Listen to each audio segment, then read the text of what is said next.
పాత్రికేయ మిత్రులందరికీ కూడా చిలుకూరు బాలాజీ వెంకటేశ్వర స్వామి వారి దివ్యమైన ఆశీర్వాదం. ఈ ఎండలో కూడా ఈ సమావేశానికి మీరు రావడం మీ అందరికీ కృతజ్ఞతాపూర్వకంగా నమస్కరిస్తున్నాం. నా వయసు 58 సంవత్సరాలు. చిలుకూరు బాలాజీ వెంకటేశ్వర స్వామి వారి సేవలో కొన్ని వందల సంవత్సరాలుగా మా కుటుంబం ఉన్నది. ఒక దైవానికి మాకు ఉండేటటువంటి సంబంధం, చిన్న బిడ్డకి తల్లికి ఉండేటటువంటి సంబంధం.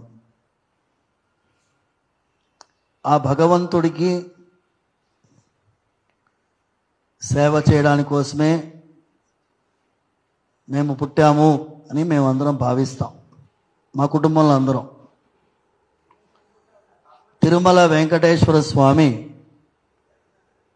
కలియుగంలో తిరుమల నుంచి స్వయం వ్యక్తంగా చిలుకూరుకి వచ్చి మనందరికీ సులభంగా దొరుకుతున్నాడు చిలుకూరులో.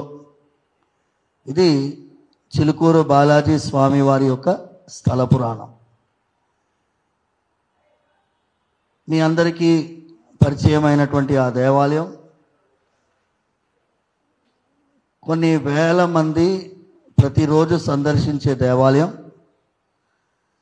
కొన్ని లక్షల మందికి ప్రతి నెల స్వామివారు వరప్రసాదిగా ఉండేటటువంటి ఆ వెంకటేశ్వర స్వామి అనుగ్రహించేటటువంటి అద్భుతమైన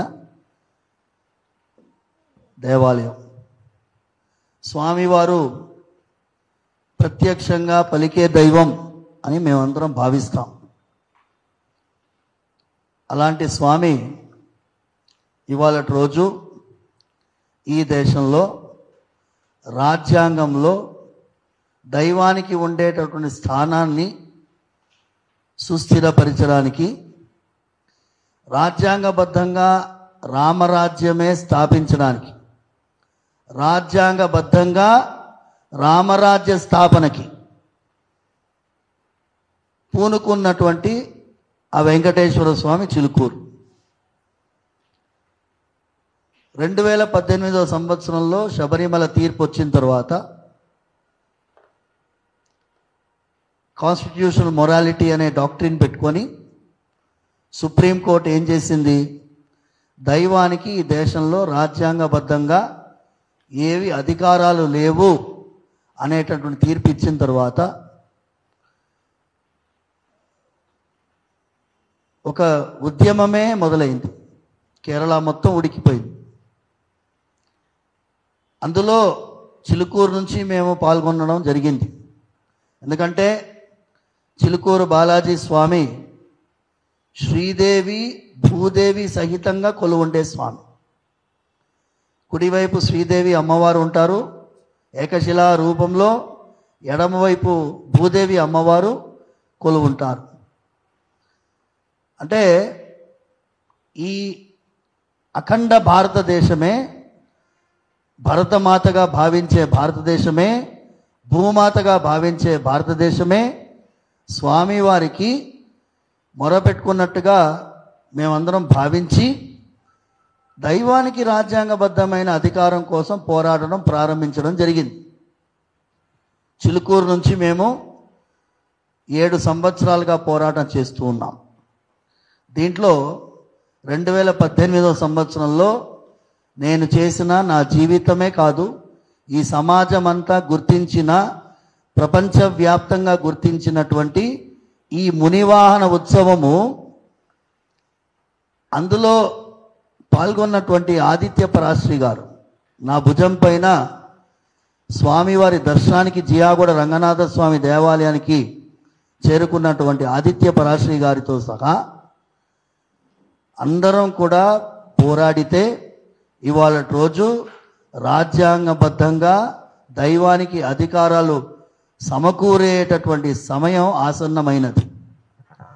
ఇది పోయిన ఏడాది 2024లో శ్రీరామ జన్మభూమిలో శ్రీరాముల వారి ప్రాణప్రతిష్ఠ జరిగినటువంటి జనవరి 22 రోజు. ఎందుకు ఆ 22 ముఖ్యము అంటే ఆ రోజు స్వామివారి యొక్క ప్రాణప్రతిష్ఠ జరిగింది, రాజ్యాంగంలో పునఃప్రతిష్ఠ జరిగింది. ఇది మేమందరం నమ్ముతున్నాం. అలాంటి రామరాజ్యము రాజ్యాంగంలో మనం 1950లో రామరాజ్యం పెట్టుకున్నాం, పార్ట్ 3 ఆఫ్ ద కాన్స్టిట్యూషన్లో. అలాంటి రామరాజ్య స్థాపన కోసం పోరాడేటటువంటి మనం అందరం ఈ తిరుప్పానాళ్వార్ అంటే ఎస్సీ ఎస్టీ కమ్యూనిటీ వాళ్ళని మేము అభిమానంతో తిరుప్పానాళ్వార్ అని పిలుస్తాం. ఈ కమ్యూనిటీ ఈ జాతి వాళ్ళు దైవానికి రాజ్యాంగబద్ధమైన అధికారాన్ని సమకూర్చడంలో మాతో కలిసి ప్రయాణం చేసినారు కొన్ని లక్షల మంది. రామ్నాథ్ కోవింద్ గారు, ఇంతకుముందు ఉన్నటువంటి రాష్ట్రపతి గారు, మేము రైజ్ చేసినటువంటి డిస్ప్యూట్ ఆర్టికల్ 363 డిస్ప్యూట్ అంటాం. ఆ డిస్ప్యూట్ని క్యాబినెట్కి ఫార్వర్డ్ చేశారు. మీ అందరికీ తెలుసు, అమెరికాలో కాలిఫోర్నియాలో క్యాస్ట్ బిల్ వచ్చింది. క్యాస్ట్ బిల్కి వ్యతిరేకంగా పోరాడినటువంటి మిలింద్ మక్వానా గారు, ఆయన కృతజ్ఞతాపూర్వకంగా నాకు రాశారు, తిరుప్పానాళ్వార్ కమ్యూనిటీకి చెందినటువంటి మేము చాలా రుణపడి ఉన్నాము రంగరాజన్ గారికి ఈ మునివాన ఉత్సవం చేసినందుకు. తర్వాత నేను మీ అందరికీ ఇది 2 భాగాలుగా నా ప్రెస్ కాన్ఫరెన్స్ ఉంటుంది. మొదటి భాగం మనం ఏమి సాధించాం, తర్వాత భాగం నా మీద జరిగినటువంటి దాడి గురించి మీకు వివరిస్తాను. ఎందుకంటే ఇంతవరకు మనం సాధించినటువంటి విషయాలు మీకు తెలియకపోతే ఈ నేపథ్యం మీకు అర్థం కాదు. 2024 తర్వాత మనం ఈ సుప్రీంకోర్టులో వ్యవహార శైలి మార్చాలి. సుప్రీంకోర్టులో దైవానికి సంబంధించినటువంటి ఏదైనా కేసు వస్తే దాని సుప్రీంకోర్టు వ్యవహార శైలి సరిగ్గా ఉండాలి అని సుప్రీంకోర్టు రూల్స్ని దైవానికి సంబంధించినటువంటి ఏ కేసు వచ్చినా కూడా దానికి కొన్ని ప్రొసీజర్స్ ఉండాలి అనే పోరాటంలో మొన్నటికి మొన్న పెటిషన్స్ కమిటీ, మన రఘురామకృష్ణరాజు గారు డిప్యూటీ స్పీకర్ ఆంధ్రప్రదేశ్, ఆయన పెటిషన్స్ కమిటీకి చైర్మన్గా ఉన్నప్పుడు ఆయనకి ఈ ఫిబ్రవరి 21వ తారీఖు నాడు నేను రాసిన లెటర్కి, ఈ దాడి జరిగిన తర్వాత వినండి, ఈ దాడి జరిగింది ఫిబ్రవరి 7వ తారీఖు, నేను పెటిషన్స్ కమిటీకి రాసిన లెటర్ 21వ తారీఖు ఫిబ్రవరి, అందులో నేను మొత్తం ఉటంకించాను. నా మీద మళ్ళీ దాడి జరిగే అవకాశం ఉన్నది, కానీ నేను మాత్రం ఈ ప్రయత్నం దైవానికి సంబంధించినటువంటి ప్రయత్నం 3 భాగాలండి. ఒకటి, దైవానికి ఉండేటటువంటి గుర్తింపు ఈ రాజ్యాంగంలో ఉండాలి, తిరుప్పానాళ్వార్ దైభవానికి ఆ జాతికి గుర్తింపు రావాలి. నాది వ్యక్తిగతమైన ఇంట్రెస్ట్ ఆఖరిది, మీరందరూ గుర్తుపెట్టుకోండి, నాది ఆఖరి ఇంట్రెస్ట్. ఇవాళ రోజు వీరు సాధించినటువంటిది సామాన్యమైనటువంటిది కాదు. పెటిషన్స్ కమిటీలో ఏర్పాటు చేసినటువంటి ఆ ఉత్తరానికి 2 పెద్ద మఠాలు, షిరూర్ మఠ్ తర్వాత కుక్కే సుబ్రహ్మణ్య మఠం, ఈ 2 మఠాలు ఆమోదం తెలిపాయి. సకల జన సేవా సంస్థాన్ వాళ్ళు కూడా ఈ తిరుప్పానాళ్వార్ జాతికి చెందిన వాళ్ళు. దాసుల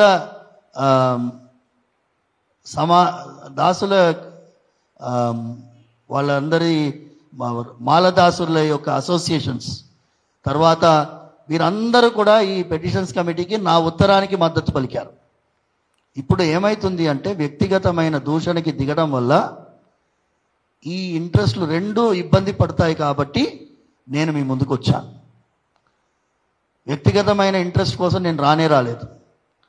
మీరు ఇప్పుడు మీ ప్రెస్ నోట్లో 2వ పేజీ తీసుకోండి. ఆయన ఆదిత్య పరాశ్రీ స్వామి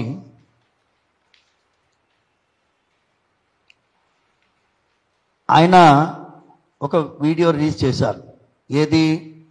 ఫిబ్రవరి 7వ తారీఖు నాడు నా మీద జరిగిన దాడి. ఆ దాడి గురించి నేను వివరిస్తాను. జరిగిన తర్వాత ఆయన వీడియో రిలీజ్ చేశారు. ఆయన ఏమన్నారు, ఈ మునివాహనానికి వ్యతిరేకంగా ఉండే శక్తులు,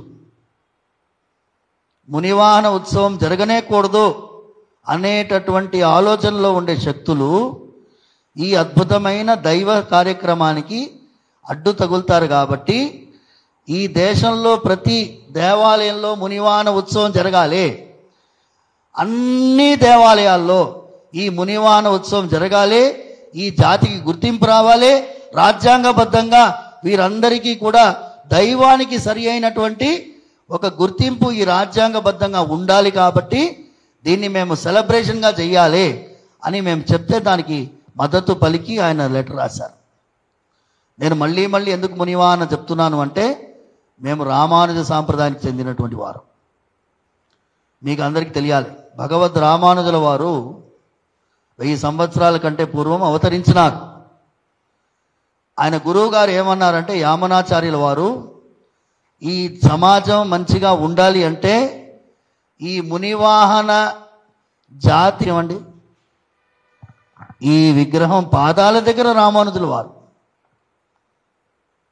అంటే మన పూర్వాచార్యులు, మన పూర్వీకులు ఇంత విశేషమైనటువంటి అద్భుతమైనటువంటి సనాతన ధర్మాన్ని, అన్ని వర్గాల్ని కలుపుకొని వెళ్ళేటటువంటి సనాతన ధర్మాన్ని ఇవాళ రోజు కులం పేరుతో, గోత్రం పేరుతో మనం విభజించే ప్రయత్నం చేస్తున్నాము. కాబట్టి మీ అందరి ముందు వచ్చాను.